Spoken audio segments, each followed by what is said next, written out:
அமைந்திருக்கின்றது.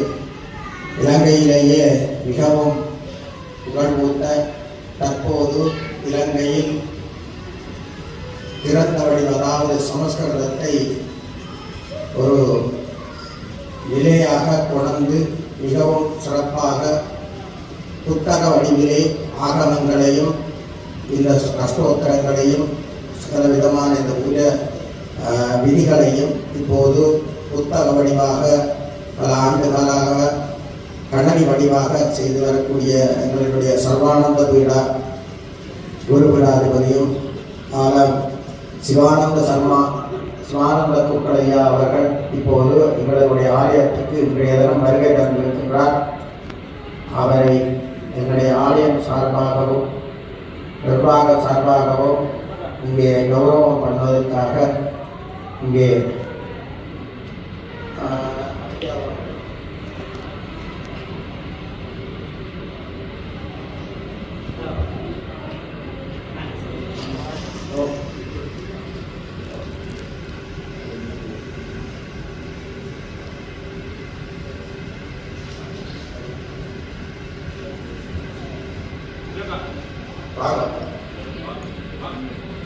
இந்த ஆலய சார்பாக உங்களுடைய ஐயா அவர்களுக்கு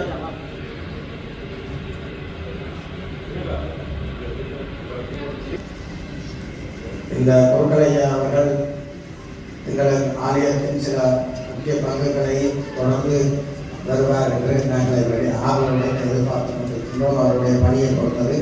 அடுத்ததாக உங்களை எல்லாருக்கும் தெரியும், இந்த ஆலயத்தில் விட பழைய ஆலயங்களிலேயே தொடர்பு கொண்ட இந்த அதாவது பங்குஷன் குருக்களையா இன்று கனடாவில் மிகவும் பிரபல்யமானவர். எல்லா இடங்களும் சென்று மகோத்சவம் செய்து இப்போது எங்களுடைய ஆலயத்துக்கும் வருகை தந்து இந்த ஐயப்ப பூஜையில் கலந்து கொண்டதற்கு ஐயப்ப பக்தர்கள் சார்பாகவும் அவர்களுக்கு கௌரவிக்கிறார்கள்.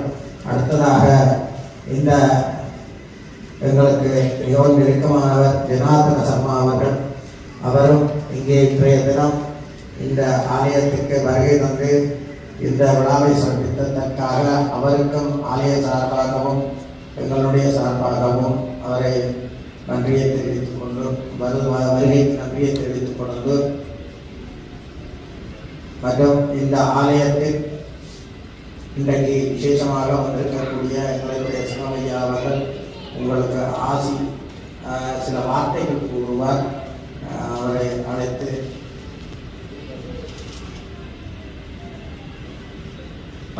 பார்வதி பதையே மகாதேவா. இன்றைய தினம் இந்த ஆலயத்துக்கு முதல் வருகின்ற வாய்ப்பு எனக்கு கிடைத்தது.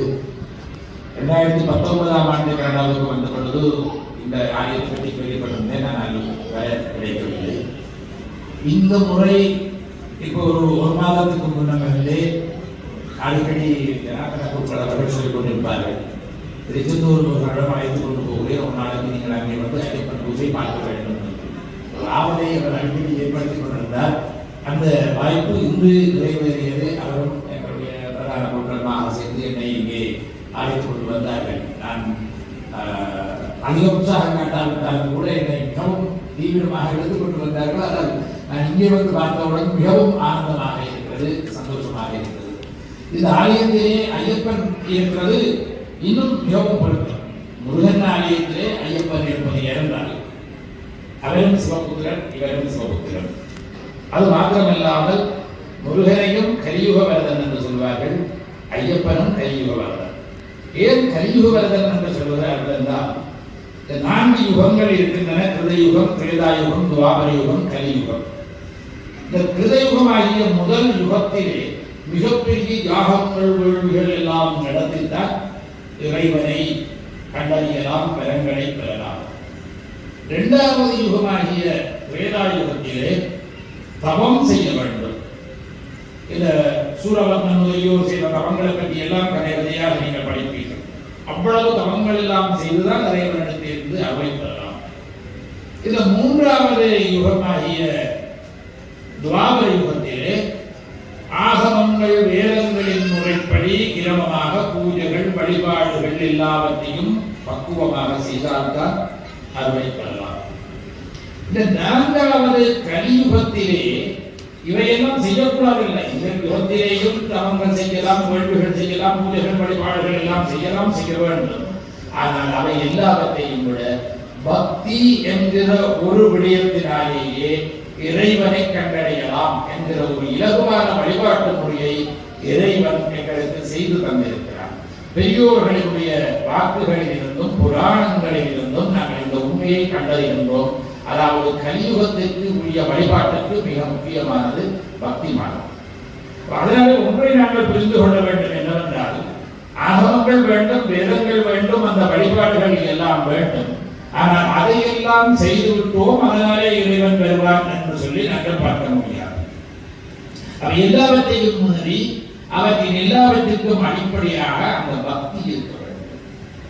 பக்திதான் மாத்திரம் இறைவனை கண்டறிகிற இலகு வழியும் இருக்கிறது.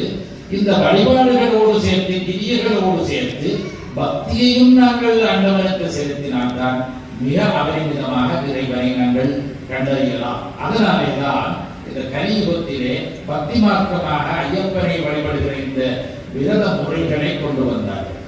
அதில் சில கட்டுப்பாடுகள் இருக்கின்றன, இறுக்கமான நடைமுறைகள் இருக்கின்றன. என்றாலும் கூட அதிலே ஒரு சுதந்திரத்தையும் தந்திருக்கிறார். ஆடி பாடி விரும்பினபடி எம்பெருமானை வழிபடலாம் என்கிற சுதந்திரத்தையும் அவர்கள் தந்திருக்கிறார்கள். பாட்டினாலே, இசையினாலே, பஜனையினாலேயே இந்த ஐயப்பனை வசப்படுத்தி விடலாம். அப்படியான ஒரு நல்ல வாய்ப்பு இருக்கிறது.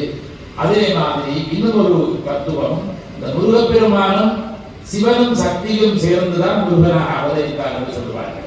சிவசக்தி ஐக்கிய ரூபம். சிவனுடைய 5 முகங்களும் அம்பிகையுடைய 6வது முகத்தையும் சேர்த்துத்தான் 6 முகத்தோடு முருகப்பெருமான் தோன்றினார். சக்திதான் விஷ்ணு என்று சொல்வார்கள். அடியலால் தேவையில்லை ஐயனையானார்க்கே என்று திருநாவுக்கரசு நாயனார் சொல்லுகிறார். அதாவது விஷ்ணு என்பது இறைவனுடைய சக்தியினுடைய இன்னொரு மாற்று வடிவம். சிவனும் சக்தியும் சேர்ந்த முருகன் உண்டால்தான் சிவனும் விஷ்ணுவும் சேர்ந்து ஐயப்பனாக உருவாகினார்.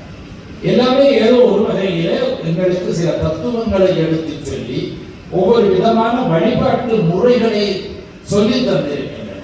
நாங்கள் எல்லாம் இந்த வெரைட்டிஸை விரும்புகிறாங்க.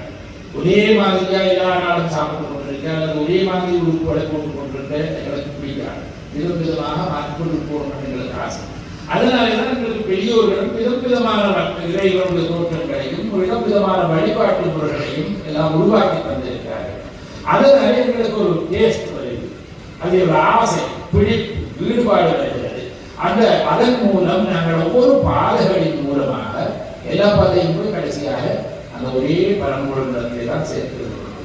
அந்த பரம்பொருளுடைய இருவரும் எல்லா பாதையினாலும் பெருகி வந்து கொண்டிருக்கிறது. நாங்கள் எங்களுக்கு எந்த வழி பிடிக்கிறதோ அந்த வழியை பிடித்து அதிலே இறுதி பிடித்தமாயிருந்தால் அந்த அறுவடைகளை தெரிகிறோம், நாங்கள் இறைவனை போய் சேரலாம்.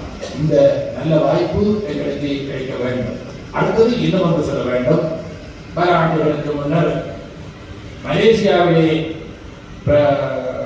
ராஜமாரியம்மன் கோவில் கும்பாபிஷேகத்துக்கு எனக்கு அழைப்பு கிடைத்தது. எங்களுடைய ராதா கோட்டையா அவர்கள் அந்த கும்பாபிஷேகம் கேட்கிற பொழுது இங்கே சொன்னார், இந்த புத்தக வெளியீடுகள் எல்லாமே அந்த புத்தகங்களுக்காகவே இந்த அங்க சிரேஷ்டர்களுக்கு வேண்டிய ஆகம வேத புத்தகங்களை கணினிமயப்படுத்தி வெளியிடுகிற அந்த பணிக்காக கௌரவிக்க வேண்டும் என்று சொல்லி என்னை அழைத்து என்னுடைய புத்தகங்களை எல்லாம் அழைத்து அங்கே மலேசியாவிலே ஒரு நூலகத்தை அந்த ஆலயத்திலே திறந்து கௌரவப்படுத்தி இருந்தார்கள். அதற்கு இங்கே வந்த பொழுதும் அவர் இங்கே இருக்கிறார். பெரும் ஆலயங்களிலே அவரை சந்தித்தேன். எனக்கு மிகவும் மகிழ்ச்சியாக இருந்தது. இன்றைக்கு இங்கே வருகின்ற பொழுதும் அவர் இருந்தார். எங்களுடைய ஐயா கௌரீசன் அவர்களையும் நான் ஏற்கனவே பல சந்தர்ப்பங்களை பல ஆலயங்களிலே பார்த்திருக்கின்றேன். எங்களாலே வளர்க்கப்படுகின்றவர். அப்படியான சிவாச்சாரிய பெருந்தகரோடு சேர்ந்து இந்த அடியார்களுடைய உண்மையாக என்னுடைய பெரியவர் சொன்னது மாதிரி ஒரு கொஞ்ச நேரம் எந்த சிந்தனையும் இல்லை, எந்த துன்பமும் இல்லை, எந்த நினைவும் இல்லை. அப்படி இந்த பஜனையிலே அவ்வளவு எல்லோரும் தம்மையும் மறந்து விடுபடக்கூடிய ஒரு வாய்ப்பாக அந்த பஜனைக்கு உள்ள சக்தி. அந்த நேரத்திலே நாங்கள் எங்கேயோ போய் விடுகிறோம். அவங்க இறைவனோடு ஒரு கொஞ்ச நேரமாக நாங்கள் அங்கே இருந்து விட்டு வருகிறோம். ஆகவே அந்த பௌரங்களிடத்திலே ஒரு கொஞ்ச நேரத்துக்கு, கொஞ்ச நாளுக்கு, கொஞ்சம் வருஷங்களுக்கு அவங்க இருக்கும். இப்போ வருகிற நாங்கள் இப்படி கொஞ்சம் சக்தியை அதிர்வுகளை எங்களுக்குள் சேர்த்துக் கொள்ளக்கூடிய வாய்ப்பு இருக்கிறது. அதற்காக இந்த ஐயப்பன் எல்லாரையும் நான் மனதாக வணங்கி வாழ்த்தி அவர்களுக்கும் ஆசை கூறி அவர்களுடைய ஆசைகளையும் பெற்று அதாவது ஐயப்ப வழிபாட்டில் உள்ள பெரிய சிறப்பு சமத்துவம். அடியவர்களுக்கு இறைவனே சொல்லுகிறான், நான் அடியாருக்கு அடியேன் சுந்தரமூர்த்தி நாயகர் பார்க்கிறார் இறைவாளம் அடியாருக்கும் அடியேன். அப்படி அடியவர்களை பெரியவர்களாக மேலானவர்களாக பார்க்கிற ஒரு நிலை எங்களுடைய சைவ சமயத்திலே இருக்கிறது. அதே சிறப்பு இந்த ஐயப்ப வழிபாட்டிலேயும் இருக்கிறது. எல்லா அடியவர்களும் இறைவன் ஆகி இருக்கிறார்கள்.